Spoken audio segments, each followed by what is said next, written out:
Hi guys. So after a long time, getting back to work, getting back to business and getting back to my car and videos from my car అన్నమాట. So ఇప్పుడే స్వయంభూ మన Nikhil's most ambitious project teaser చూడటం జరిగింది అన్నమాట. Teaser లో వాళ్ళు పెట్టిన efforts గట్టిగానే కనిపించినాయి అండ్ వాళ్ళు ఏదో గట్టిగానే ఒక కథ చెప్పబోతున్నారు. ఒక మంచి యాక్షన్ ఎపిక్ లాగా ఈ స్టోరీని మనకి చూపించడానికి ఒక గట్టి ప్రయత్నం అయితే చేస్తున్నారు అనే కైండ్ ఆఫ్ ఎఫర్ట్స్ అన్ని ఈ టీజర్ లో ఉన్నాయి. నిఖిల్ కూడా ఫస్ట్ నుంచి లాస్ట్ వరకు ఒక వారియర్ లాగా చాలా స్ట్రాంగ్ గానే ప్రిపేర్ అవుతూ ఆ యాక్షన్ ఎపిసోడ్స్ ని అండ్ ఆయన ఆ యాక్షన్ ఎపిసోడ్స్ లో వారియర్ లాగా కనపడడానికి ఆ ఎఫర్ట్ పెట్టినందుకు ఆ ఫిజిక్ ని వాటన్నిటిని కూడా మనకి సూపర్ గానే కనిపిస్తూ చూపించాడు ఈ టీజర్ లో. కాకపోతే నాకు డోంట్ టేక్ మీ రాంగ్, మీకు కూడా ఒకవేళ అలాగా అనిపిస్తే కింద కామెంట్స్ లో మెన్షన్ చేయండి. కానీ నాకు మాత్రం ఈ టీజర్ లో చూసిన మోస్ట్ ఆఫ్ ద షార్ట్స్ మగధీరా నుంచి 300 నుంచి మన బాహుబలి నుంచి and 1 or 2 more Hollywood action epics నుంచి ఇన్స్పైర్ అయిన షార్ట్స్ కొన్ని కనిపించినాయా అన్న కైండ్ ఆఫ్ ఫ్రేమ్స్ అయితే ఈ టీజర్ లో నాకు కొన్ని ఫ్రేమ్స్ కొంచెం ఎక్కువగానే కనిపించినాయి అన్న ఫీలింగ్ వచ్చింది.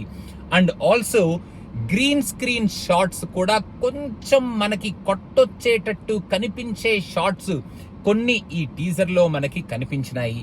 అండ్ ఆ విలన్ ఎవరైతే ఉన్నారో ఆ అగ్రెషన్ ఏదైతే ఉంటుందో, ఒక వార్ జరగబోతుంది, ఆ విలన్ వచ్చి ఏదో చెయ్యబోతున్నాడు, something is going on where this hero is coming and going to save this kingdom or ఆ ఇంటిని, ఆ రాజ్యాన్ని, ఆ ప్రజలని, ఆ వ్యక్తుల్ని సేవ్ చేస్తాడు ఈ హీరో అన్న కైండ్ ఆఫ్ ఆ ఇంటెన్స్ అగ్రెషన్ మూమెంట్ ఏదైతే ఉంటుందో అది ఈ టీజర్ లో కొంచెం లైట్ గా కన్వే అయిందేమో, చాలా పవర్ఫుల్ గా కన్వే అవ్వకుండా అని నా స్లైట్ ఫీలింగ్ అనమాట.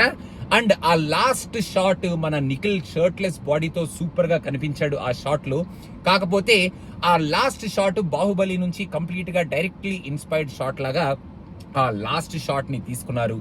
కానీ దీంట్లో ఏదో వార్ ఎపిసోడ్స్, ఆ వార్ ఎపిసోడ్స్ కి ప్రిపరేషన్ అండ్ ఆ వార్ లో వాడే టెక్నిక్స్ ఏవైతే ఉంటాయో ఆ టెక్నిక్స్ ని కొంచెం డిఫరెంట్ గా చూపించడానికి ప్రయత్నం చేస్తున్నారు అనేది అయితే తెలుస్తుంది.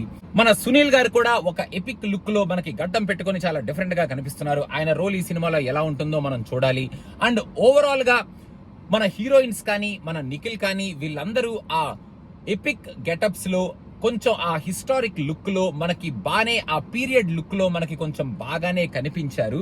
వాళ్ళందరూ చూడ్డానికి బాగానే ఉన్నారు. ఆ అంబియాన్స్ ఏదైతే ఉందో వెనకాల ఆ ఆర్ట్ వర్క్ కానీ సెట్ వర్క్ కానీ అది కొన్ని సీన్స్ లో బ్లెండ్ అయినట్టు అనిపించింది, కొన్ని సీన్స్ లో కొంచెం తెలుస్తున్నట్టు అనిపించింది. బట్ ఓవరాల్ గా ఒక మంచి ప్రయత్నం అయితే చేస్తున్నారు. అండ్ ఇది జస్ట్ టీజరే కాబట్టి ఈ టీజర్ లో మనం చాలా వెతుక్కోవచ్చు, చాలా పాయింట్అవుట్ చేయొచ్చు. అండ్ వాళ్ళు ఈ పాయింట్అవుట్ చేసిన వాటన్నిటిని ఒక గట్టి ట్రైలర్ తో తుడిచి అవతల పడేసి ఒక సూపర్ ట్రైలర్ తో మనకి మరి ఇదారా సినిమా, మరి టీజర్ ఏంట్రా ఇలా ఇచ్చారు అనే కైండ్ ఆఫ్ ట్రైలర్ ని రిలీజ్ చేయొచ్చు. అండ్ మనం ఇప్పుడు మాట్లాడుకునేవన్నీ రేపొద్దున సినిమా రిలీజ్ అయిన తర్వాత కంప్లీట్ గా తుడిచి పెట్టుకుపోవచ్చు by the way they will showcase things in the movie. So overall గా స్వయంభూ ఒక ambitious project and pan India project కాబట్టి మంచిగా సక్సెస్ అవ్వాలి అని అయితే మనస్ఫూర్తిగా కోరుకుంటున్నాను.